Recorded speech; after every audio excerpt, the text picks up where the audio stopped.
Manila. Reuters. Islamic State-inspired militants who battled troops in a southern Philippine city for 154 days sought a way out 2 months into the fierce conflict, but the government ignored their proposal, a separatist negotiator and a minister said. File photo. Soldiers on a military truck drive past houses and buildings damaged after government troops cleared the area from pro-Islamic State militant groups inside the war-torn Marawi city, southern Philippines. October 19, 2017.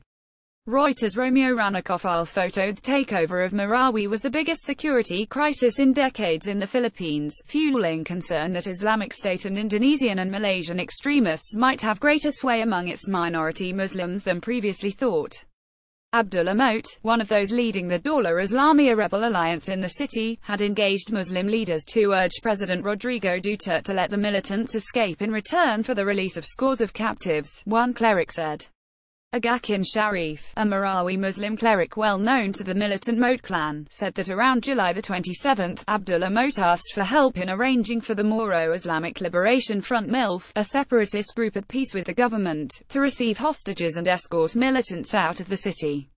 He agreed to negotiate to leave Marawi on the condition the MILF is involved, Sharif told Reuters. I told him when he goes out of Marawi, there's no guarantee the military will not kill him.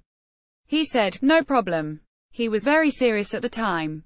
The violence in Marawi killed more than 1,100 people, mostly rebels, and the city center has been destroyed by artillery and government airstrikes. The military believes Abdullah was killed in an airstrike in early August, but the body was not found. His brother and co-leader, Omar Khayyam, was killed on October 16, along with Ismailon Hapilon, Islamic State's emir in Southeast Asia. The government allowed the MILF to operate a peace corridor in Marawi that helped rescue hundreds of civilians. The MILF's top peace negotiator, Mohigar Iqbal, confirmed Mote made the proposal, but the government had ignored it. There was no formal negotiation and our role was only to facilitate. It's up to two sides to agree, he told Reuters. We had some reservations about the deal. Although some of the Mote members were former MILF, we doubted their intentions and sincerity. We do not know if they would honor the deal. Scores of hostages escaped or were rescued in the last few months of the fighting, but it is unclear how many may have been killed. Authorities have yet to retrieve all bodies from a battle zone that is still littered with unexploded munitions and homemade bombs.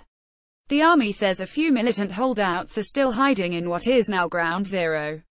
Defense Secretary Delfin Lorenzana told Reuters Duterte was aware of Mote's request to flee Marawi in exchange for hostages, but the offer was too little, too late. Too many soldiers had been killed, he said. If they had proposed that in the first week, when there had not been so many casualties, then it would have been okay. It was too late. Duterte was no longer inclined to entertain any deals with them. Editing by Clarence Fernandez or Standards to Thomson Reuters Trust Principles.